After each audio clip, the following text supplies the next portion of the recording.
नमस्कार, तुम्हा सर्वांचे स्वागत आहे धनश्री रेसिपीमध्ये. तर आज मी तुम्हाला 1 वाटीच्या प्रमाणामध्ये तिळाचे लाडू कसे करायचे याची रेसिपी सांगणार आहे. परफेक्ट पद्धतीने पाक कसा करायचा व झटपट लाडू कसे करायचे हेही सांगणार आहे. अगदी खाण्यासाठी खूप छान असे लागतात व कडू लागू नये यासाठी एक ट्रिक आहे, तर तीही पहा. चला तर मग आपल्या रेसिपीला सुरुवात करूया. तर कढईमध्ये मी 1 वाटी ते गावरान तीळ घेतलेले आहे. तर ते छान असे फुलेपर्यंत आपल्याला भाजायचे. छान भाजले म्हणजे कडवट लागत नाही. त्यानंतर ते मी 1.5 वाटी गूळ घेतलेला आहे.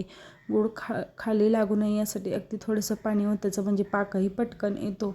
व 1 चमचा साजूक तूप टाकलेला आहे, त्यामुळे आपल्या लाडूला चकाकी खूप छान येते.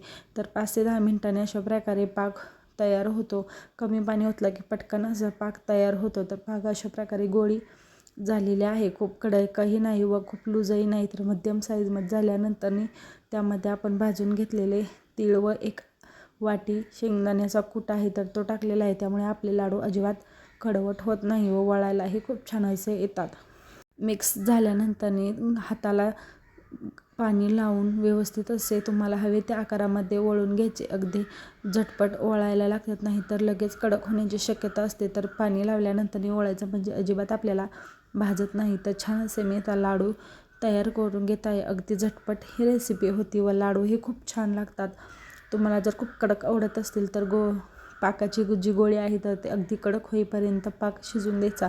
जर नॉर्मल आवडत असतील तर मग थोडासा लूजमध्येच ठेवू शकता. कसे वाटतात रेसिपी नक्की सांगा व चॅनेलवर जर नवीन असाल तर नक्की सबस्क्राईब करा. चला तर मग भेटूया छान अशा एक आपल्या नवीन रेसिपी व्हिडिओबरोबर. तोपर्यंत धन्यवाद.